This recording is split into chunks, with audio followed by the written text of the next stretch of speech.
रहमानिर्रहीम। अस्सलाम वालेकुम नाज़रीन, मैं हूं महरीन सत्तैन और देख रहे हैं आप मेरा यूट्यूब चैनल। नाज़रीन, कुछ बहुत ही अहम खबरें इस व्लॉग के अंदर, और अब मैं कोशिश करूंगी कि जो खबरें हैं वो पहले आप तक पहुंचाऊं और उसके बाद जो दूसरी दीगर गुफ्तगू है वो आपके साथ करें। तो सबसे पहले तो आपको बताना है मौलाना तारिक जमील के हवाले से, क्योंकि ऐसे बहुत खबरें ये गर्दिश कर रही हैं कि मौलाना तारिक जमील जो है उनका अब हिसाब किताब जो है वो शुरू हो गया है और उनके लिए आने वाला वक्त जो है वो बहुत ही मुश्किल होने जा रहा है। इस बारे में कुछ एक्सक्लूसिव इन्फॉर्मेशन है मेरे पास कि क्या होने जा रहा है और इन खबरों में कितनी सदाकत है, ये मैं आपको बताऊंगी। और उसके बाद दूसरी बात जो है इमरान रियाज के हवाले से, इमरान रियाज जो है उनके हवाले से कल जो कुछ अदालत में कहा गया वो तो मैंने आपके साथ शेयर किया। मैंने आपको बताया कि किस तरह से आईजी साहब जो अलग चैम्बर में जाके जज साहब से मिलते हैं और जज साहब को वो क्या बताते हैं, जिसके बाद जज साहब जब बाहर आते हैं और जब जो वकील हैं इमरान रियाज की बात करते हैं तो वो कहते हैं कि इमरान, जब वकील सवाल करते हैं कि इमरान रियाज क्यों नहीं मिल रहे, बाकी लोग वापस आ रहे हैं, समी इब्राहिम आ गए, बाकी लोग आ गए, इमरान रियाज क्यों नहीं आ रहे, तो वहां पर जज साहब कहते हैं कि जो यहाँ पर है वो तो मिल रहे हैं। यानी कि मतलब ये था कि उन्होंने भी उस चीज को बाय कर लिया, यानी उस चीज को कबूल कर लिया जो कि बताया जा रहा है आईजी साहब की तरफ से कि अफगानिस्तान की से में ट्रेस की गई हैं और शायद कहीं वो इधर नहीं बल्कि अफगानिस्तान में है। जिसके बाद उनके वकील जो है उन्होंने आकर सामने ये भी कहा मीडिया के कि मेरी दरखास्त है जनरल साहब से, आर्मी चीफ से मेरी दरखास्त है कि वो इस चीज को देखे, ये तो डोमेस्टिक मामला है, तो घर का मामला है, आप तो इतने बड़े बड़े मामले हल करते हैं, पूरे पाकिस्तान को देखते हैं आप, बड़े बड़े स्पाइंग के कितने एक हमारे पास तरीके मौजूद हैं, कितना एक हम कुछ करते हैं, कितना एक हम एडवांस हैं, लेकिन उसके बावजूद एक शख्स इमरान रियाज खान जो कि पाकिस्तान के अंदर ही कहीं मौजूद है, उसको आप प्लीज ट्रेस कीजिए और उन्हें उनके घर वापस भेजिए। ये सब बातें तो हो गई। उसके बाद इमरान रियाज के हवाले से मियां अशफाक की तो एक बहुत ही अहम ट्वीट आई, लेकिन उसके अलावा एक और बड़ी एक्सक्लूसिव इन्फॉर्मेशन मेरे पास है, और ये कुछ ऐसे हलकों से ये खबर मुझ तक पहुंची है जिनकी खबरें जो है बड़ी दुरुस्त होती हैं, तो वो भी मैं आपके साथ शेयर कर देती हूँ। बल्कि यहीं से बात को शुरू करती हूँ, फिर मौलाना तारिक जमील के हवाले से कुछ बड़ी एक्सक्लूसिव चीजें मेरे पास पहुंची है, वो आपके साथ शेयर करनी है। पहली बात यह जनाब कि इमरान रियाज के हवाले से, इमरान रियाज के जो वकील है उन्होंने एक ट्वीट की, पहले वो सुन ले फिर मैं आपको हल्कों की बात बताती हूँ। ग्रे से व्हाइट की तरफ मामला बढ़ गए हैं, ज्यादा तफसील नहीं बयान करूंगा, वक्त ये भी नहीं रहने वाला, अक्ल सब्र और जहानत का मामला है, अल्लाह करीम है, मायूस नहीं करूंगा, अदालती व इंतजामी तरीकों दोनों तरीकों से हल होने वाला ये मामला है, हम ज्यादा दूर नहीं है। अच्छा, अब दोबारा जरा इसको सुन लीजिएगा कि ग्रे से व्हाइट की तरफ मामला बढ़ गए हैं, वक्त ये भी नहीं रहने वाला, मामला जो है सब्र से और जहानत से चलेगा, और उसके बाद ये कि मायूस नहीं करूंगा, इंतजामी और अदालती दोनों तरीकों से चलेगा। अब मैं आपको बता दूं कि इस वक्त जो है तमाम जो इदारे हैं उनके साथ मियां अली अशफाक और उनके घर वाले इमरान रियाज के राब्ते में है, उनके वालिद जो है राब्ते में है, बातचीत हो रही है, लेकिन ऐसे में मामला जो है वो हल होते इसलिए नहीं दिखाई दे रहे क्योंकि मैंने आपको पहले भी बताया था, हारून रशीद साहब ने मेरे प्रोग्राम में कहा कि वो झुकने वाला नहीं, वो इनकी बात मानेगा नहीं, और अली मुमताज़ ने कहा कि वो मानता नहीं वरना तो अभी तक वो घर आ गया होता। ये सब बातें हो गई। अब मुझे जो बातें मालूम हो रही हैं वो इससे भी आगे की हैं, संगीन बातें हैं। बात पहली ये है कि इमरान रियाज पाकिस्तान में है, इमरान रियाज पाकिस्तान के शहर लाहौर में है। जी हाँ, पाकिस्तान के शहर लाहौर में। मैं एक बार फिर से आपको कंफर्म कर रही हूँ क्योंकि मुझे जो जराए बता रहे हैं उनका ये कहना है कि डिस्ट्रैक्ट बेशक किया जा रहा है अफगानिस्तान में यहाँ वहाँ, लेकिन वो लाहौर में है। नंबर 2 वो खैरियत से हैं। नंबर 3 ये कि उन्हें अभी नहीं छोड़ा जाएगा, उन्हें इसलिए अभी नहीं छोड़ा जाएगा क्योंकि वो तमाम लोग जो एग्री कर गए उन सबको छोड़ा जा रहा है एक एक करके। आपने बहुत से लोग देखे जिन्होंने कहा था कि हमारे सर पे गोली मारेंगे तभी हम पीटीआई छोड़ेंगे, लेकिन अब वो मौला अली का एक कॉल पढ़ते दिखाई देते हैं कि जो आपके दिल में होता है वो आपकी आंखों से दिखता है, लेकिन छोड़ने पर वो मजबूर हो गए। लेकिन इमरान रियाज जो है वो कहते हैं ना कि अपनी सारी कश्तियां जला कर निकला था, तो इमरान रियाज जो है उसने शायद नहीं बल्कि यकीनन इनकार कर दिया है बातें मानने से, और उसको अब इलेक्शन तक, जब तक के इलेक्शन नहीं हो जाते, जब तक के मैं अब क्या कहूँ, लोग उसे रेजीम चेंज कहते हैं, कुछ और कहते हैं, जो कुछ भी कहते हैं, उसके बाद तक इमरान रियाज को नहीं छोड़ा जाएगा, और अगर छोड़ा तब भी जाएगा तो इस शर्त पे छोड़ा जाएगा कि वो पाकिस्तान नहीं छोड़ सकेंगे। ये भी आप मेरी बात लिख लीजिए। लोग तो कहते हैं ना, कहेंगे मुल्क से बाहर चले जाए, नहीं, उन्हें पाकिस्तान छोड़ने की इजाज़त नहीं होगी, यही बैठ के काम करेंगे और दायरे के अंदर रह के काम करेंगे। अभी तक तो ये है, आने वाले वक्त में कुछ भी हो सकता है। मुझे जो इन्फॉर्मेशन मिल रही है मैंने आपको उस इन्फॉर्मेशन के तहत ही कुछ बातें बताई हैं।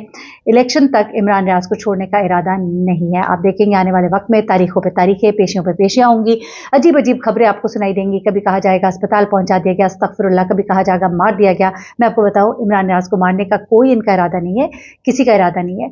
अभी इस वक्त सिर्फ चीज़ों को एक तरह से मैनेज किया जा रहा है, क्योंकि देखिए मुल्क में हालात बहुत ख़राब हुए, जिस तरह से चीज़ें जो है वो सामने आई थी वो भी इस तरह नहीं होनी चाहिए थी। लेकिन अब इस वक्त एक एग्रेशन भी पाया जाता है, गुस्सा भी पाया जाता है, और कानून के मुताबिक काम किया जाए ये भी कहा जा रहा है। लेकिन कानून जो है वो हमें कहीं भी काम करता तो दिखाई नहीं देता, ना इस तरफ ना उस तरफ। तो चीज़ों को ठीक करना होगा, चीज़ों को मैनेज करना होगा। अब आ जाते हैं ज़रा हम मौलाना तारिक जमील साहब की तरफ। जनाब मौलाना तारिक जमील साहब का बेंच जो है आपको हमेशा से दिखाई दिया है इमरान खान की तरफ, और जिस तरह से उन्होंने दुआएं कराई मुख्तलिफ मौके पर, और जिस तरह से वो इमरान खान के साथ मुख्तलिफ मौके पे खड़े नज़र आए, और उन्होंने उनके बारे में जब एक दफ़ा कहा कि ये एक लीडर है, तो बड़ा एक तूफ़ान बरपा हुआ, जिसके बाद उन्होंने आके कहा कि भाई मैं तो एक दुआ कराई थी और एक अपनी जो फीलिंग है उसको उन्होंने शेयर किया था, लेकिन उसको एक्सेप्ट नहीं किया जा रहा था। उसके बाद बड़ी नाराज़गी जो है दूसरी साइड पे पाई जाती थी, यानी कि आप कह लीजिए कि पीडीएम के जितने भी आप कह लीजिए लोग हैं उनमें बड़ी एक नाराज़गी पाई जाती थी। उसके बाद आपने देखा कि मौलाना तारिक जमील को जब लास्ट टाइम हार्ट अटैक हुआ था, अभी जनवरी की बात है, तो उस वक्त एक खबर जो है वो बड़ी गर्दिश करना शुरू हो गई, और बड़ी अजीबोगरीब सी खबर थी। देखिए मौलाना तारिक जमील को जो लोग जानते हैं वो जानते हैं कि वो एक पुराने जागीरदार घराने से ताल्लुक़ रखते हैं। कॉलेज यूनिवर्सिटी का ज़माना हमेशा वो शेयर करते हैं, और उसके बाद इस्लाम की तरफ राग़िब होने वाला ज़माना भी शेयर करते हैं, और एक बड़े अच्छे खाते पीते घराने से। और उसके बाद तो मौलाना तारिक जमील का अपना एक बहुत बड़ी सोर्स ऑफ इनकम है। उनके जाना मुख्तलिफ जगहों पे जाके खिताब करना, बयानात देना, कनाडा जाते हैं, पाकिस्तान में होते हैं, मुख्तलिफ ममालिक में जाते हैं, तो जाहिर सी बात है उनका एक सोर्स ऑफ इनकम है। क्या किसी ने मना किया कि आप ना कमाएं? सब लोग कमाते हैं, वो भी कमा रहे हैं। उनका बेटा जो है वो कह रहे हैं कि जी उनके बेटे एक हाउसिंग सोसाइटी के मालिक है, तो भाई हाउसिंग सोसाइटी का मालिक होना कोई गुनाह हो जाता है? बड़े बड़े लोग हाउसिंग सोसाइटी के मालिक हैं। अच्छा, उसके बाद इनका ताल्लुक जो एक मारूफ कारोबारी हल्के के साथ जोड़ा जा रहा है, तो मेरी बात सुने, उनका तो उठना बैठना बहुत से लोगों के साथ है। आमिर खान, सलमान खान, शाहरुख खान, हर लोग से उनका मिलना जुलना होता है, हर तरह के बंदे से। बल्कि उनका तो ज़्यादा ताल्लुक उन लोगों से होता है जो जिनके अंदर पोटेंशियल मौजूद होता है इस्लाम की तरफ आने का, दीन की तरफ आने का। बहुत से लोग उनसे इन्फ्लुएंस होकर इस्लाम की तरफ आए, दीन की तरफ आए, दीन की तरफ ज़्यादा मुतवज्जे हुए। तो इसमें ऐसी कौन सी बात है अगर उनका ताल्लुक किसी के साथ है। लेकिन अब न्यू न्यूज़ जिसका एक ताल्लुक जो है लोग जानते ही हैं, हर चैनल का एक अपना अपना हल्का होता है, आपको पता ही है। किसी का ताल्लुक पीटीआई के साथ, किसी का नून लीग के साथ, किसी की पीपल्स पार्टी के साथ एक एफिलिएशन है, एक जोड़ है। तो नून लीग का न्यू न्यूज़ का बैंड भी आपको मालूम ही है, उन्होंने एक खबर चलाई कि मौलाना तारिक जमील जो है उनके अब इब्तदाई तहकीकात शुरू हो गई हैं, यानी कि अब उनकी आनियाँ जानियाँ शुरू होंगी, नैब में उनको बुलाया जाएगा, उनकी तहकीकात की जाएंगी। अच्छा, क्लेम क्या किया गया कि उनके बैंक अकाउंट के अंदर करोड़ों रुपए मौजूद है। भाई मैं तो कहती हूँ खरबों रुपए भी हो सकते हैं, क्यों नहीं हो सकते? एक शख्स जो है इतनी बड़ी शख्सियत है कि उनके नाम पे मैं देखती हूँ फेसबुक पेज एक एक बनता है, मिलियन मिलियन उसके फॉलोअर्स होते हैं। सिर्फ मौलाना तारिक जमील का नाम होता है और मिलियन फॉलोअर्स हो जाते हैं। उनके बयानात लोग बच्चे और जवान इतने शौक से सुनते हैं, इतना उनका एक फैंडम है, तो क्यों नहीं होंगे उनके पास इतने पैसे? ऐसी मतलब इसमें कौन सी बड़ी बात है कि अल्लाह ने मना किया है कि आप कमाए नहीं?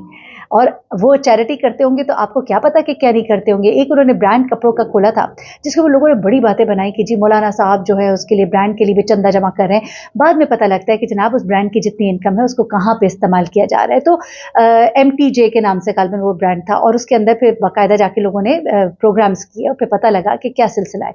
तो मौलाना साहब के हवाले से एक पीछे भी पहले से चला था मामला, जिसके अंदर ये कहा गया था कि जनाब उनके 3 कोई अकाउंट्स पकड़े गए, और उन अकाउंट्स में उनके बहुत से खरबों पैसे हैं, और वो पैसे ऐसे हैं जिनके ऊपर ना कोई टैक्स दिया गया है, ना कोई उनकी वेयर अबाउट्स, ना उनकी सोर्स पता लग रही है कहाँ से आ रहे हैं और कहाँ से जा रहे हैं। तो कुछ इस तरह की खबर थी जिसमें उनके बेटे ने आके अच्छा, और फिर ये भी रिपोर्ट जनरेट की गई थी कि जी FIA ने उनके उन अकाउंट्स को सीज कर दिया, जो कि एक झूठी खबर थी, और बड़े बड़े अखबारों ने, चैनल्स ने ये खबर चलाई थी। उसके बाद उनके बेटे ने आके इसको बाकायदा जो है ट्वीट किया, और उन्होंने कहा, अच्छा उसमें बाकायदा लिखा गया था, एक यूजर था उसने अली शराफत या कौन थे, उसने कहा कि जी तारिक जमील साहब जो है was cot red handed with 59 billions in 3 of his bank accounts। ठीक है, in 3 of his bank accounts there were 59 billions।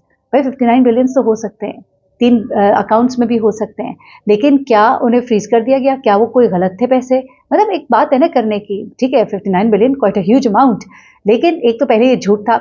उसके बाद इनके बेटे जो यूसुफ जमील वो आए, उन्होंने ट्वीट किया, उन्होंने कहा कि ये बिल्कुल रबिश है कि बिलियंस ऑफ रुपीज़ है, वो हमारे किसी अकाउंट में है जिनको कि सीज़ कर दिया गया है। इस खबर में कोई सच्चाई नहीं है और ये एक बहुत ही बुरा एक्ट है जिसको कि किया जा रहा है। उसके बाद फिर बड़े-बड़े चैनल्स ने और अखबारों ने खबर भी चलाई कि ये सब कुछ झूठ है। तो जनाब ये सब भी सेंसेशनलाइज़ किया जा रहा है। मौलाना तारिक जमील के हवाले से केसेस खोले जा सकते हैं, लेकिन मैं आपको ये बताऊँ कि इस वक़्त ऐसी खबर जो है ये ज़रूर है कि मौलाना तारिक जमील को कहा जा रहा है कि वो भी इमरान खान के हवाले से कुछ ऐसा कहें। ये मेरी एक इन्फॉर्मेशन में बात आई है, असल बात ये है कि उनको कहा जा रहा है कि कुछ वो कहे इमरान खान के हवाले से, लेकिन वो भी नहीं कहेंगे। और मैं नहीं समझती कि अभी मज़हबी जमातों या इस तरह के जो स्कॉलर्स हैं या जो लीडर्स हैं जिनके साथ लोग बहुत ज़्यादा अटैच्ड हैं, इमोशनली अटैच्ड हैं, उन पे हाथ डाला जाएगा। हाँ, अगर कोई मामलात हैं बैंक के और इस तरह के तो वो देखे जाएँगे, डेफ़िनिटली देखे जाएँगे, लेकिन ऐसा नहीं है जो मेरी इन्फॉर्मेशन है। हाँ, अलबत्ता ये ज़रूर है कि उनसे कहा जा रहा है कि वो भी कुछ इमरान खान के हवाले से कहें, उनके इस एक्ट के हवाले से कहें, यहाँ तक कि उनकी बेगम के हवाले से कहें कि जिनको 7 पर्दों में रखा जा रहा है और दूसरों की ख़वातीन को बाहर निकाला जा रहा है। तो यहाँ पे मैं ये ज़रूर कहूँगी कि जो 7 पर्दों में है, वो 7 पर्दों में रहना चाहते हैं और जो बाहर आ रहे हैं वो अपने पर्दे के, अपने अमाल के खुद जवाब दें भाई, हर कोई अपने अमाल का। आप इस बात को क्यों इससे जोड़ते हैं? जो लोग बाहर आ रहे हैं उनको इमरान रियाज़ ने ये तो नहीं कहा कि आप लोग पर्दा करके ना आएँ। लोग बाहर आ रहे हैं, अपनी माँ पे आ रहे हैं, अपनी चाहत पे आ रहे हैं। तो ये इस चीज़ को उस चीज़ के साथ जोड़ना जो है, इस चीज़ के ऊपर बाकायदा मेरे पास प्रूफ़ है मौजूद। बल्कि छोड़िए, अब मैं इस पे बात नहीं करना चाहती, लेकिन ये बात ज़रूर है कि ये कहा जा रहा है कि जी इस चीज़ को हाइलाइट किया जाए उलमा की तरफ से कि लोगों की बीवियाँ जो है बेपर्दा बाहर आ रही हैं और अपनी बीवी को पर्दा कराया जा रहा है। तो किसी बीवी को ये नहीं कहा कि आप बेपर्दा आएँ, जो अपनी मर्ज़ी से जैसे आना चाहता है वैसे आ रहा है। अपना बहुत ख्याल रखिएगा, दुआ में याद रखिएगा। अल्लाह हाफ़िज़।